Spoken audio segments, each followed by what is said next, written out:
Bien-aimés dans le Seigneur, encore une fois de plus, bonjour, bonsoir. Fidèles téléspectateurs, il y a Eder TV, Bandeko Batali, il y a émission Alpha Omega présentée par votre Aline Kitete, Topesibino Lususumbote, Nakombo na Yesu. L'émission Alpha Omega, comme on a dit, c'est votre émission. C'est vraiment une émission, comme on a dit au départ, où on a pour but de pouvoir enseigner, fortifier, exhorter, partager avec le peuple de Dieu ce que Dieu a mis dans le cœur de nos invités qui passeront souvent sur notre plateau.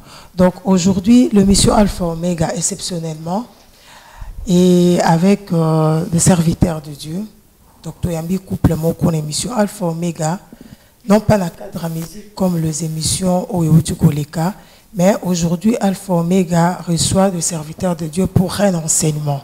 Donc dans cette émission, comme je l'ai dit, on a aussi l'objectif et le but, il y a pour exhorter le peuple de Dieu. Donc le couple Miyimi, donc le pasteur Hubert et sa femme Marceline. Bonjour papa. Bonjour. Bonjour maman. J'espère que vous allez bien. Très bien. Sentez bien papa. On est à l'aise, ça va. Okay. Donc le couple nous vient de la RDC.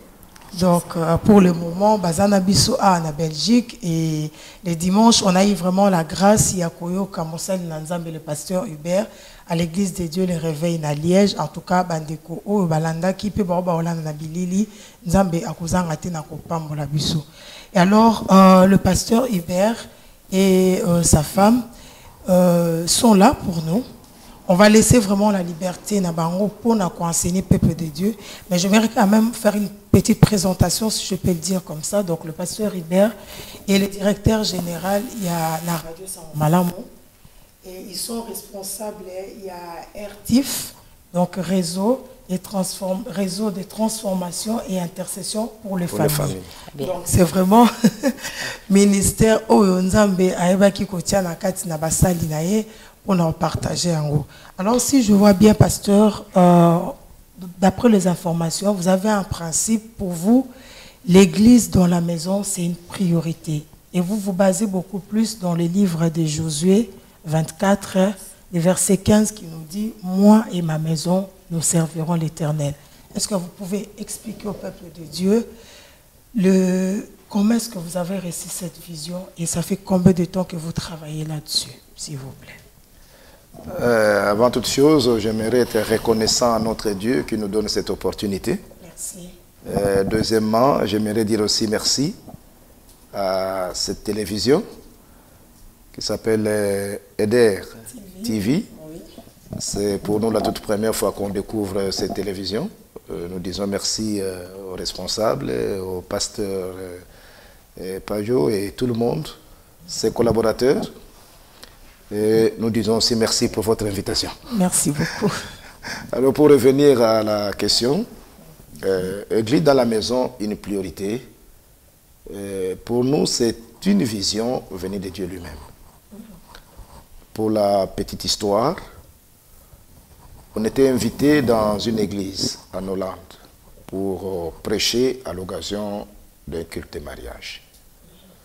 Et lors de cette prédication, j'ai parlé de l'église dans la maison. J'ai prêché effectivement sur Josué 24, 15. Et moi-même, j'ai oublié ce que j'ai dit.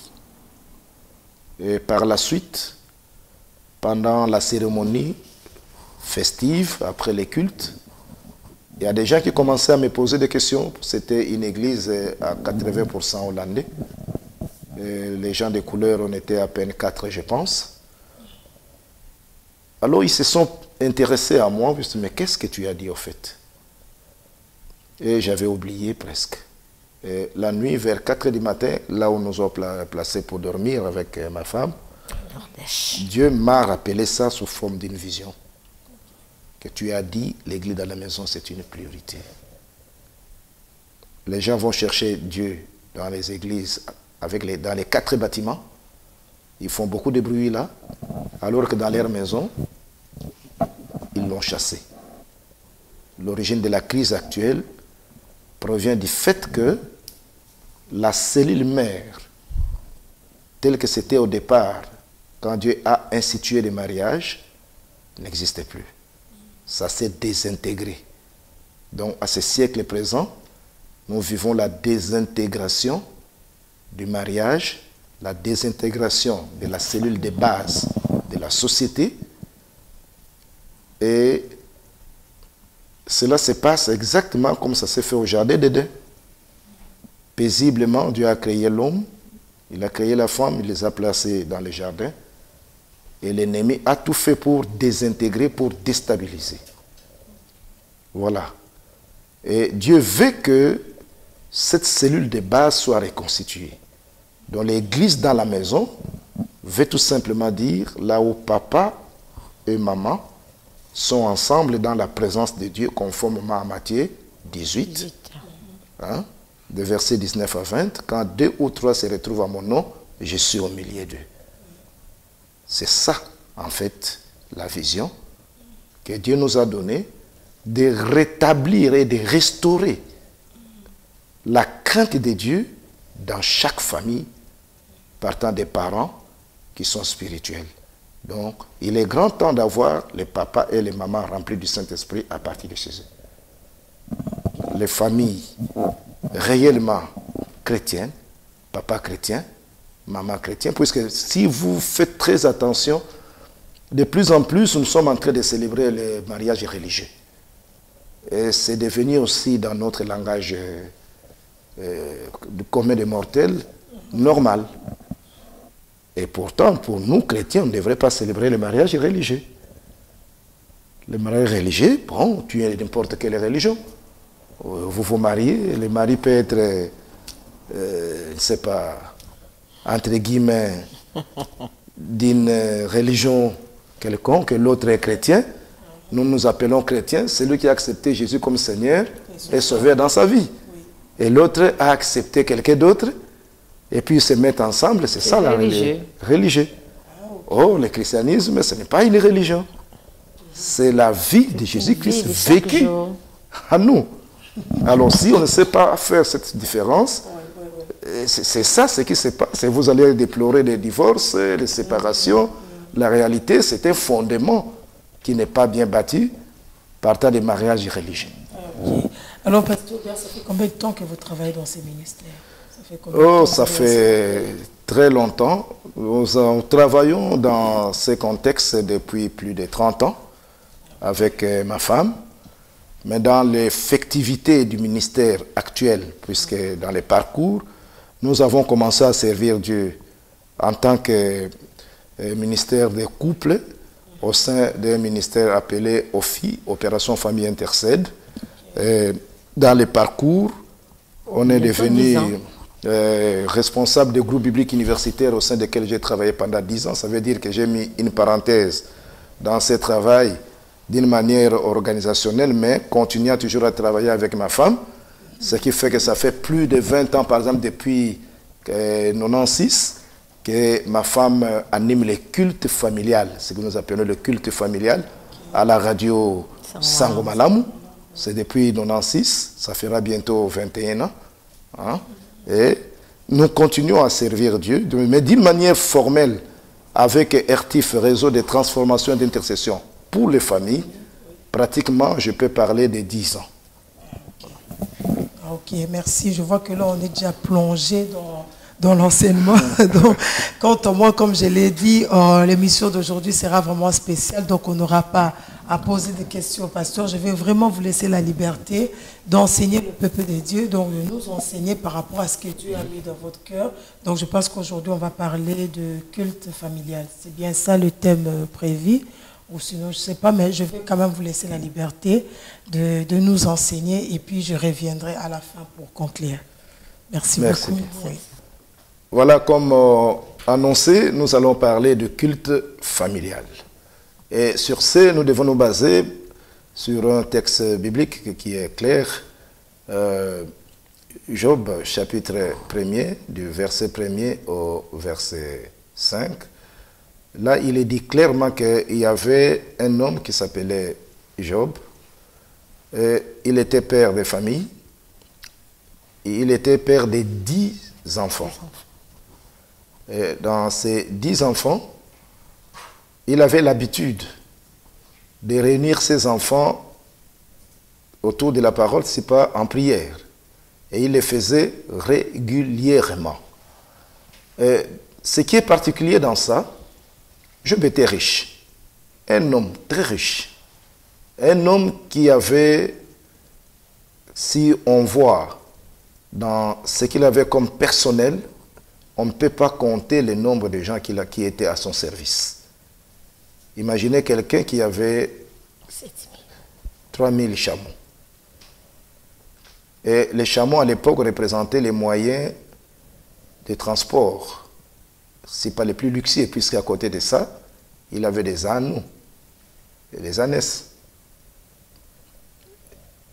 Quelqu'un qui a 3000 voitures, par exemple, a combien de chauffeurs?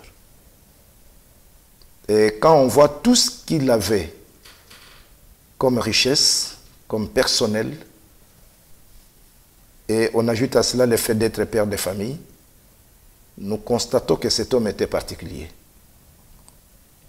Dans la mesure où il réunissait lui-même ses enfants dans la prière. On dit que quand les jours de festin étaient révolus, Job rassemblait lui-même ses enfants. Et il disait, peut-être les enfants auraient péché, peut-être les enfants auraient ignoré d'où venait cette richesse, et il les sanctifiait lui-même. Ce qui peut ne pas se faire aujourd'hui, ce n'est pas évident.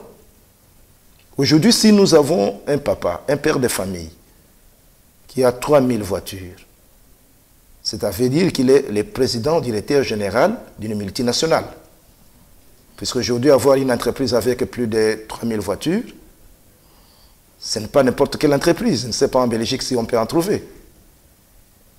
Mais à cette époque-là, dans ces contextes-là, Job avait encore le temps de réunir ses enfants en prière. Ici, on ne dit pas que c'était sa femme qui réunissait les enfants en prière. Dans les contextes actuels, nos églises sont bondées de femmes à 60%. Et dans les maisons, si on doit parler du culte familial, si on doit parler de la prière, c'est réservé aux mamans. Je pense que mon épouse qui est à côté de moi ne dira pas le contraire, puisqu'elle a eu le temps d'enquêter aussi et de vérifier. Cette responsabilité est léguée aux mamans pour la plupart des cas. Alors, quand les difficultés sont arrivées, puisque pour la plupart des gens, ils ne considèrent que la partie difficile, la partie épreuve que Job a vécue. Mais ils ignorent le secret de résistance de Job. La richesse. Le secret de résistance de Job, quand l'épreuve est arrivée, est dû au fait qu'il avait maintenu une maison spirituelle. Il avait prié et il était en connexion permanente avec son Créateur, la source de toute richesse. Le secret réel de la résistance de Job face à l'épreuve, s'il y en a qui ne le savent pas, aujourd'hui je vous dis, il y a un seul secret. Le cœur de Job était attaché à Dieu, malgré la richesse. Beaucoup de gens, en possession de la richesse, se détachent de la connexion spirituelle vraie. La richesse sépare du Créateur. Mais Job a fait le contraire. Beaucoup de richesse et plus d'attachement à son Dieu. Il a tenu à une vie de sanctification. Il était intègre. La Bible déclare un homme droit, juste, intègre. Est-ce qu'aujourd'hui on peut encore trouver les gens de cette gabarit, beaucoup d'argent, millionnaires, craignant Dieu, millionnaires intègres, millionnaires honnêtes, millionnaires prêtres dans sa maison. Puis si on devrait poser la question à Job, ce n'est pas à ses enfants. Qui était Job? Les enfants de Job pourraient bel et bien répondre à la question, à cette question de cette manière. Notre papa est berger dans notre maison. Notre papa est pasteur. Ils ne diront pas que notre papa était un homme d'affaires. Pourquoi? Puisque les papas avaient l'habitude de les réunir dans la prière et régulièrement Il tenait au culte familial. C'est ça ce que nous appelons l'église dans la maison, qui doit être une priorité, quelles que soient les richesses, quelles que soient les circonstances. Dans l'abondance, Job a tenu bon, et dans les épreuves, Job a tenu bon jusqu'à en sortir vainqueur. Et c'est très important pour nous de connaître cette chose-là. Et cela va de choix. Quand nous lisons dans Genèse, chapitre 18, verset 19, nous voyons là que Dieu a choisi Abraham pour un but. L'un des buts, il a dit, c'est pour instruire à ses enfants et à sa famille le droit et la justice. Or, le droit et la justice incarnent la culture chrétienne, la culture du ciel, la culture du royaume, la Bible. Et il devrait inculquer ça à ses enfants conformément à Deutéronome chapitre 6, verset 4 au verset 7. Il était demandé à Abraham d'inculquer, d'instruire.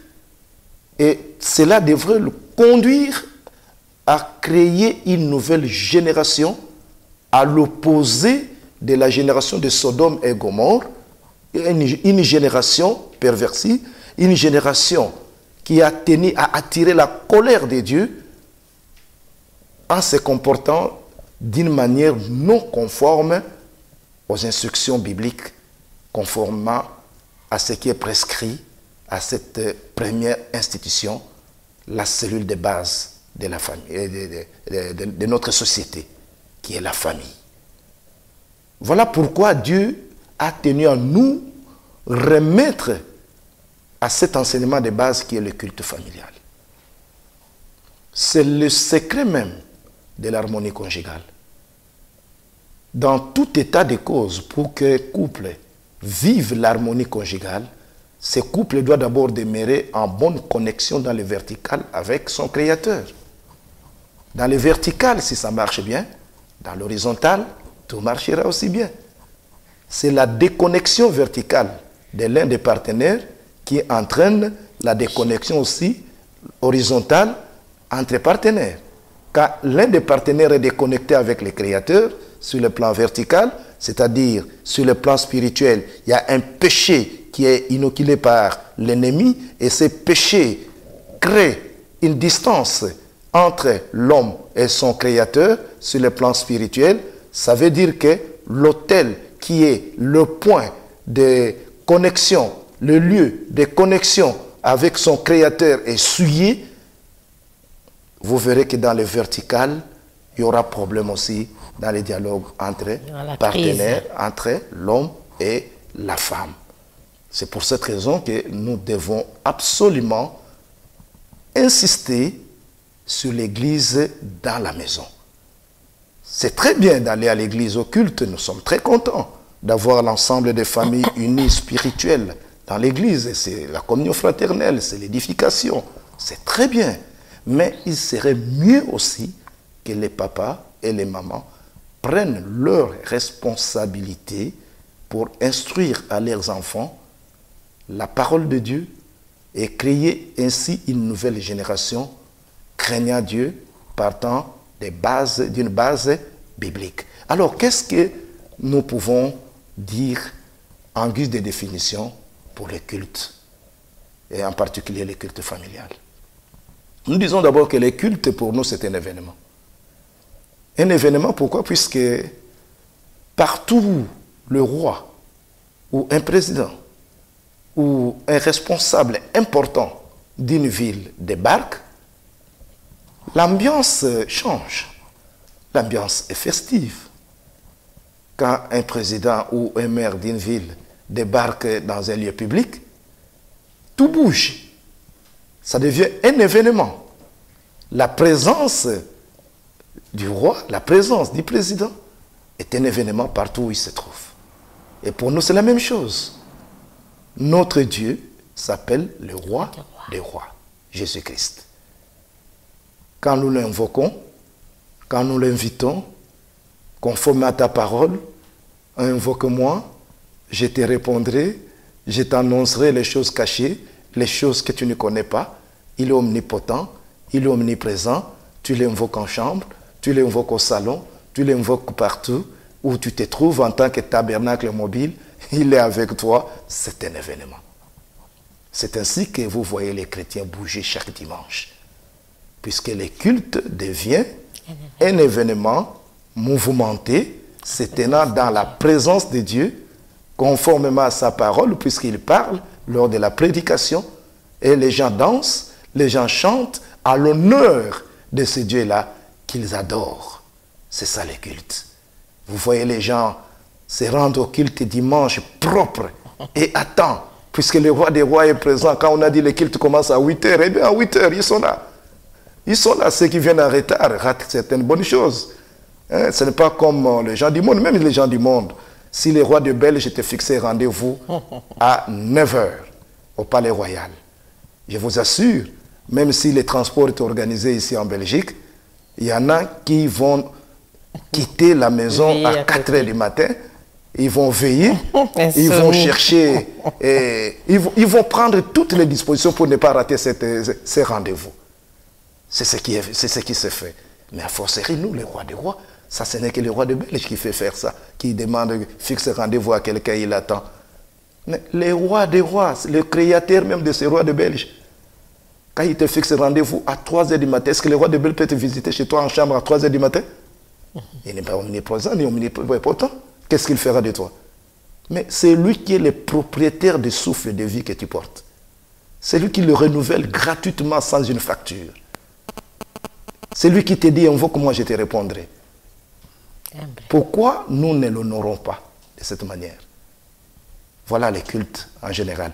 Mais en particulier dans la famille, c'est un événement qui doit se passer dans un lieu déterminé, fixé de commun accord avec les membres de la famille. Papa et maman s'entendent, ils fixent les lieux, ils fixent les temps et ils organisent le culte à la maison, donc l'adoration permanente de notre Créateur. Alors, je peux poser la question à madame, puisque certains peuvent croire que nous sommes en train de dire des choses que nous ne mettons pas en pratique. Ça ne vaut pas la peine d'enseigner aux gens ce que vous-même, vous ne mettez pas en pratique. Madame, est-ce que nous faisons le culte familial? C'est à quelle heure que nous avons le culte familial et ça fait combien d'années? Merci. Je voudrais bien vous renseigner que l'église de la maison de M. Miyimi, en tant que représentant légal, se réunit chaque jour à partir de 19h. À chaque 19h du jour, nous sommes assemblés, nos Bibles en main, nous prions, nous dansons. Et nous avons aussi l'habitude de le faire très tôt le matin, à 5 h du matin. Donc, avant de sortir, avant toute activité, nous commençons par adorer notre Dieu. Nous avons un message particulier qui va nous conduire toute la journée. Voilà. Voilà. Le culte familial peut se tenir le soir, le commun accord, vous vous convenez, tout comme ça peut se tenir aussi le matin. Et cela dépend de l'âge aussi des enfants. Mais pour nous, on avait commencé d'abord très tôt matin, à 5 h du matin, et au fur et à mesure que les enfants grandissent, selon les heures de leur retour, on peut tomber d'accord que ça se fasse aussi le soir. Et je vous assure que si vous faites de cette manière, vous êtes bénis, puisque la famille est le premier élément de stabilité et d'épanouissement des enfants.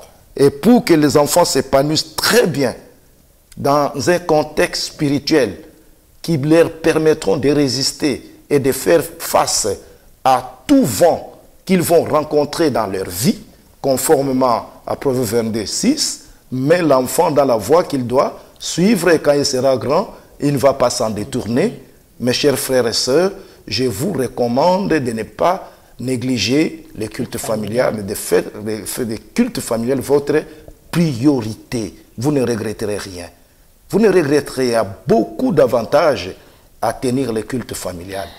Tel que nous avons commencé avec notre premier fils qui a bientôt 31 ans, jusqu'à aujourd'hui, nous continuons, puisque les cadets, nous avons 6 enfants, les cadets à 18 ans. Nous vous rassurons que tous ces enfants sont devenus des serviteurs de Dieu. Les amoureux de Dieu. Ils sont amoureux de Dieu. Et je me rappelle l'un d'eux, le deuxième et le troisième, puisque nous avions l'habitude de nous mettre ensemble avec ma femme côte à côte en train de lire la Bible. Et quand on lisait la Bible, on chantait en quelle chanson? Dieu est bon. Dieu est bon. Venez, chantons tous ensemble, Dieu est bon. Alors cet enfant-là, tout petit qu'il était, il appelait la Bible Dieu est bon. Donc à chaque fois qu'il nous voyait assis côte à côte, il courait dans la chambre, même si nous sommes au jardin, il court dans la chambre, prend la Bible et en venant, il chantait Dieu est bon, Dieu est bon. Il vient de poser la Bible entre nous deux. Et un tel enfant qui grandit dans cette ambiance, imaginez aujourd'hui, il a à peu près 26 ans, c'est un serviteur de Dieu, il est ingénieur, il sert Dieu et c'est formidable. Et il est C'est loin formidable. des parents. Et voilà ce que nous vous recommandons. Il y a d'autres avantages, beaucoup de témoignages que nous pouvons donner, ce que nous avons vécu au concret en organisant le culte familial.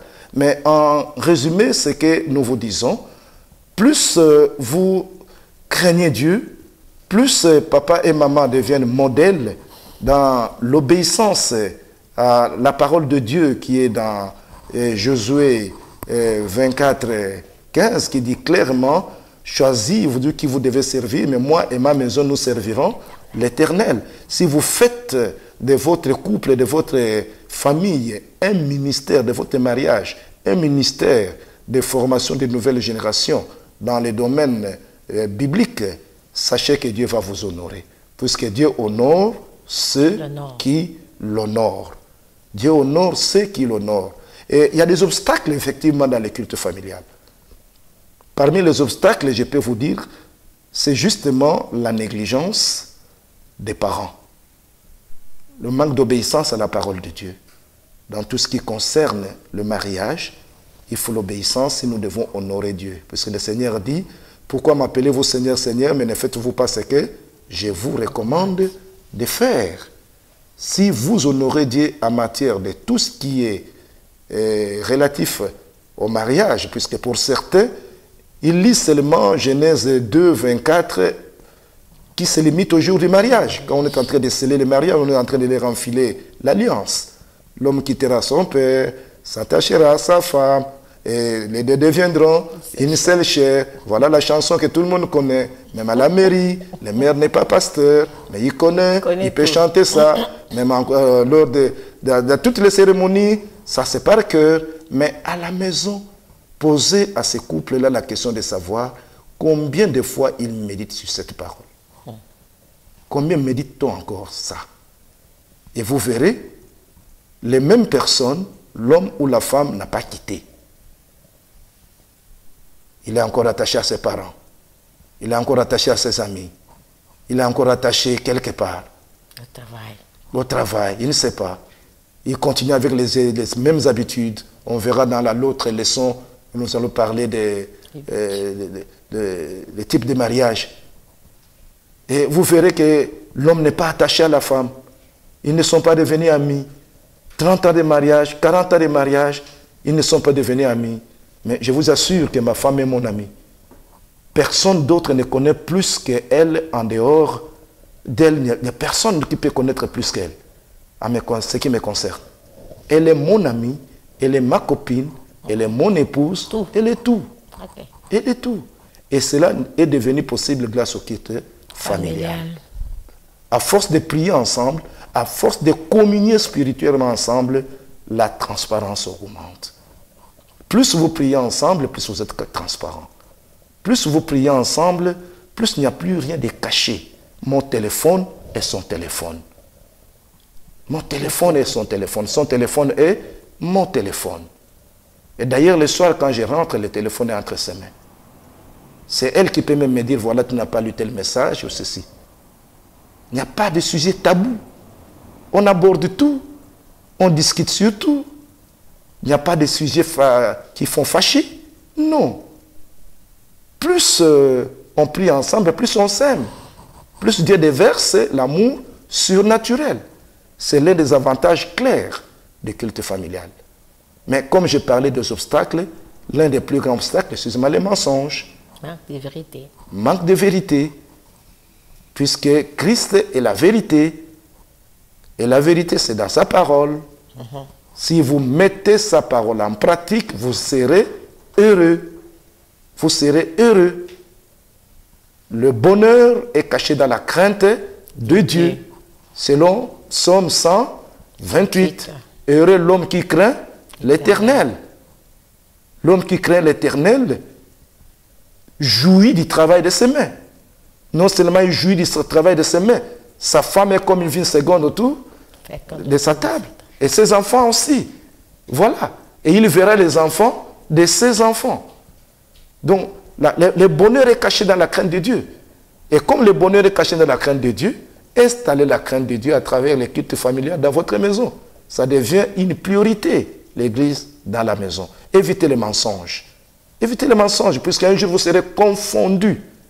Nous voyons combien de jeunes gens, ils commencent bien en esprit. Ils sont là dans les fiançailles. Parfois même avec des révélations. Dieu m'a dit, cette choriste-là est ma femme. Dieu m'a dit. Et après les mariages, les Dieu m'a dit devient quoi? On ne sait plus chanter ensemble. On ne sait plus communier ensemble. On vient tous ensemble à l'église, mais à la maison, on est séparés. On est séparés. Ce n'est pas normal. Il faut continuer à prier ensemble, continuer à chanter ensemble. Le monde que nous vivons aujourd'hui est un monde en perdition. Il y a beaucoup d'obstacles. Nous sommes en train de faire face à beaucoup d'obstacles. Mais les chrétiens qui mettront en pratique ce que nous sommes en train d'enseigner vivront des faveurs de Dieu. Vous vivrez des faveurs de Dieu à ce temps de la fin. Vous vivrez de la grâce de Dieu à ce temps de la fin. L'un des grands bénéfices du culte familial, c'est la faveur et la grâce de Dieu qui va vous accompagner chaque jour de votre vie. Nous avons mis en pratique, nous vivons de cette grâce-là.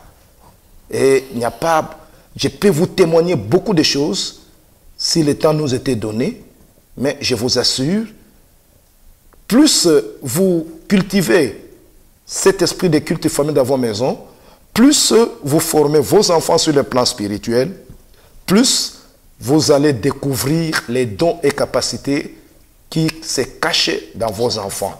Vous avez des prophètes dans vos maisons, vous avez des docteurs dans vos maisons, vous avez des hommes et des femmes doués de multiples capacités dans vos maisons et vous allez les découvrir à leur donner ces opportunités-là. Il y a même des enfants qui peuvent avoir des dons de guérison. Il y a des prédicateurs. Il y a des enseignants. Et si vous leur donnez l'opportunité de partage pendant le culte familial, vous allez découvrir que vous avez une complémentarité et une richesse incroyable dans vos maisons. Mais cela ne se fait pas par manque d'unité, puisque l'un des grands bénéfices du culte familial, c'est l'unité du couple et l'unité familiale. Vous aurez une famille unie. Et une famille unie, c'est une famille que Dieu visite. C'est une famille qui est dans le cœur de Dieu. C'est une famille bénie. Une famille bénie. Et vous verrez que la stabilité de votre couple et la stabilité de votre famille sera vue de tout le monde et vous vivrez comme un couple modèle. Un couple modèle. Et l'ennemi ne viendra pas vous déstabiliser. Comment l'ennemi déstabilise? Je vais terminer par là. Revenons un peu au jardin d'Éden. Qu'est-ce qu'il a fait pour déstabiliser la première cellule de base de notre société à travers Adam et Ève? Il a attaqué la pensée de l'un des deux partenaires. Il a isolé, l'ennemi isole. Papa, maman, quand vous voyez que pendant le culte familial, il y a l'un des partenaires qui commence à disparaître, qui commence à s'absenter, il commence à donner des excuses. Aujourd'hui, j'ai eu beaucoup de travail. Oui, aujourd'hui à l'école, ça n'a pas marché. Et attention, l'ennemi commence à isoler. Quand il isole, il attaque la pensée et il y a quelque chose qui ne va pas. Commencez déjà à intercéder pour ces cas-là. Pour Adam et Ève, c'était Adam et Ève qui étaient attaqués. Et cette déconnexion avec Dieu a fait que dans le vertical, il y a déconnexion et dans l'horizontal, ça contaminait aussi Adam. Et les deux ont fini par être déconnectés. Donc le diable inocule le péché coupe la relation d'Adam et Ève avec Dieu. Or, Dieu venait les visiter chaque soir. Il causait avec Dieu. Et voilà Dieu qui pose la question. Où es-tu, Adam? Où es-tu? Oh, je me suis caché. J'ai peur. Tu t'es caché comment? Pourquoi tu t'es caché? Voilà. Première chose, des connexions avec Dieu. Et même se sentent coupables, ils vont se cacher. L'homme qui a péché fuit. Quand tu vois là, un enfant commence à fuir les parents, ça veut dire qu'il y a un problème. Il y a un problème. Et deuxième phase, après avoir coupé la connexion avec Dieu, il y a la connexion Adam et Ève aussi qui se coupe. Il y a problème. Et comment nous manifestons ça? Et comment ça se manifeste bibliquement? Quand Dieu pose la question à Adam, mais qu'est-ce qui est arrivé? Il dira quoi? La femme que tu m'as donnée. Quand moi j'étais avec toi, il n'y avait pas tous ces problèmes. Hein? C'est toi, tu m'as amené cette femme. Voilà ce qui est arrivé. Voilà. C'est déjà cette accusation, ce droit d'accusation est irresponsable. En fait, Adam devient irresponsable. C'est l'irresponsable. Il devrait s'assumer. Il devrait s'assumer. Et ça continue aussi avec Ève. Ève, de la même manière aussi, elle ne s'est pas assumée. Elle aussi accusera qui? Les serpents. Ce n'est pas moi, c'est les serpents. Voilà, la déconnexion continue. Les deux s'embrouillent. Il y a l'incompréhension, c'est le départ de l'incompréhension entre l'homme et la femme. Et jusqu'à aujourd'hui, nous vivons ces incompréhensions. Les tout part du péché, chacun se défend. Et enfin, nous avons les cas des enfants.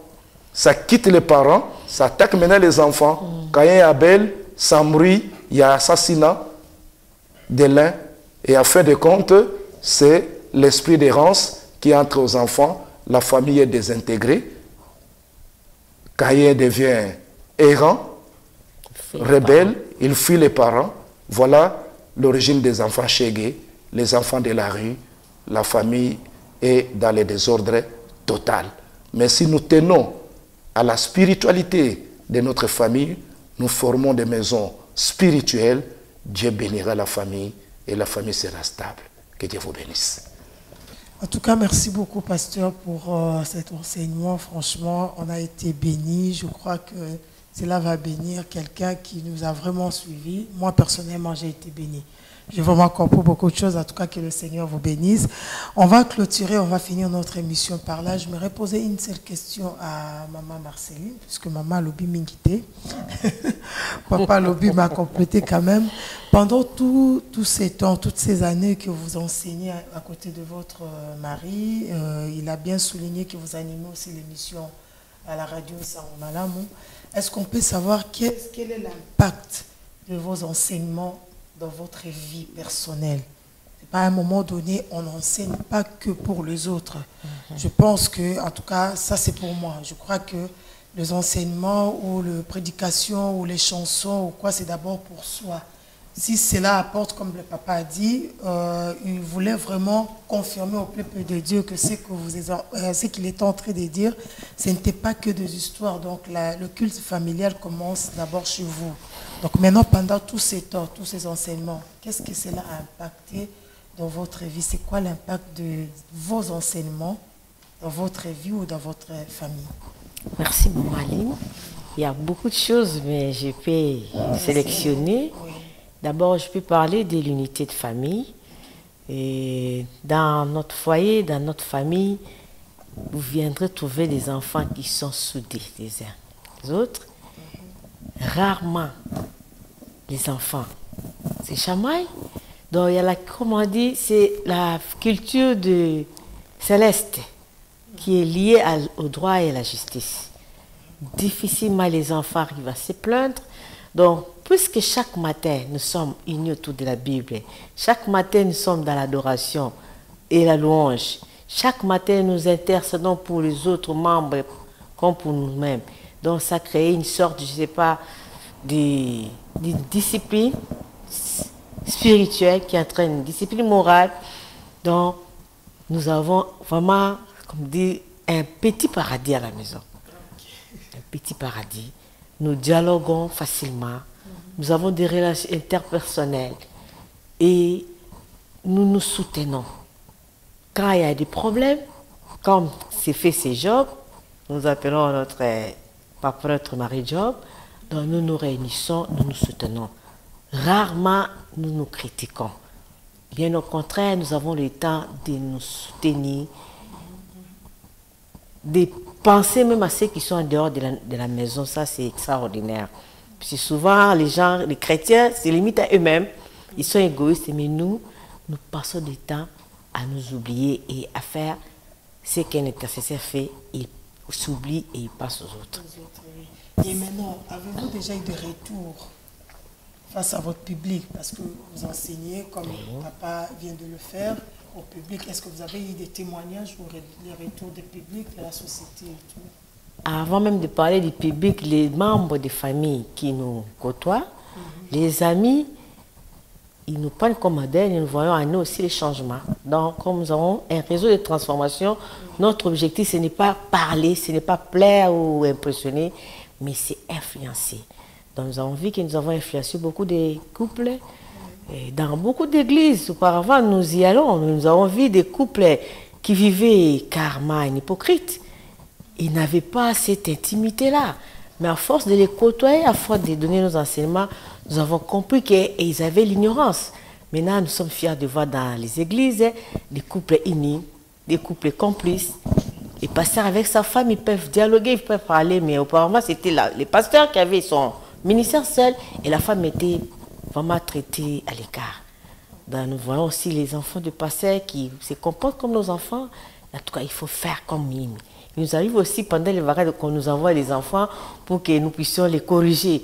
Non, si vous voulez que l'enfant chante, amène un mois même chez Mimi, vous allez la transplanter. Et les enfants à l'école aussi, nous avons des bons témoignages quand nos enfants sont pratiquement à l'étranger.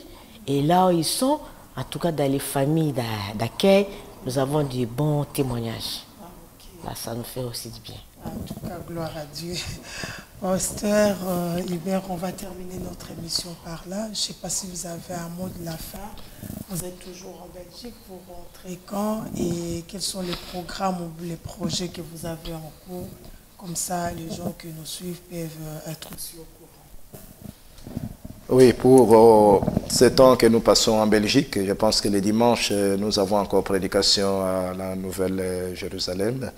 Et de là, nous partons à Madrid. Après Madrid, nous allons terminer par Paris. La dernière prédication se fera le 9 juillet. Et le 10, nous quittons la Belgique et nous rentrons.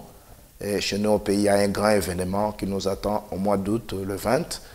Et nous faisons la grande convention annuelle que nous appelons Festum, Festival d'honneur au mariage, conformément à Hébreux 13, 4. Donc ça sera la 3e édition du Festival d'honneur au mariage et ça sera la 9e édition du siècle, ce que nous appelons la soirée d'entretien et de consolidation des couples. Et nous tenons vraiment à entretenir les couples de leaders, comme maman a dit, les couples pastoraux, les anciens, les diacres. Nous voulons apporter un peu d'ingrédients dans leur vécu quotidien, puisque souvent les épouses des responsables n'ont pas les lieux d'expression libres. Ils n'ont pas les lieux d'épanouissement libres. Et nous créons ces cadres-là de telle manière qu'elles puissent s'épanouir, qu'elles puissent s'exprimer, voire même papa, pasteur, maman, pasteur en train de danser. Oui. Hein, nous partons dans les grands hôtels, oui, dans les lieux appropriés. Et l'ambiance est festive. Nous invitons Massamba qui vient de faire danser les responsables. Et une fois, on a invité un couple pastoral, Marie Gauthier de France. Et ils sont venus à Kinshasa et ça se passe bien. Et en Belgique, nous le faisons aussi une fois l'an, en novembre. Ça se passera à Bruxelles. Et voilà, l'événement le plus important qui nous attend maintenant à Kinshasa, c'est le 20 août au Foot Market de la salle Arara. Et nous allons nous réunir là avec 200, 300 couples qui viendront de Brazzaville, de Belgique, de France, de plusieurs pays, du Canada. Et ensemble, nous allons honorer le mariage. Voilà. En tout cas, merci beaucoup. En tout cas, un grand merci, pasteur Hubert, ainsi que maman Marceline. Franchement, que le Seigneur vous bénisse. Voilà, chers téléspectateurs, nous arrivons à la fin de notre émission qui a été un peu spéciale, comme on a dit. Donc aujourd'hui, on a eu un enseignement avec le couple Mime que vous voyez là. En tout cas, on vous souhaite bon retour si on ne se voit pas d'ici là. Et que la paix du Seigneur règne encore dans vos familles, que la paix du Seigneur règne encore en RDC, la paix du Seigneur règne partout où vous allez passer. Voilà, nous arrivons à la fin. J'ai dit un grand merci à toute l'équipe technique, donc à papa Robert Nyoï, et puis à Richard Konya, un grand merci à Roberto Flavio, un grand merci à mon frère Seiko pour le soutien. En tout cas, Mbote na Bandeko Nyoso Batali, Eder TV, Bandeko Balandi, et à Mission Alpha Omega. Que le Seigneur vous bénisse, une très très bonne santé. Au revoir et merci.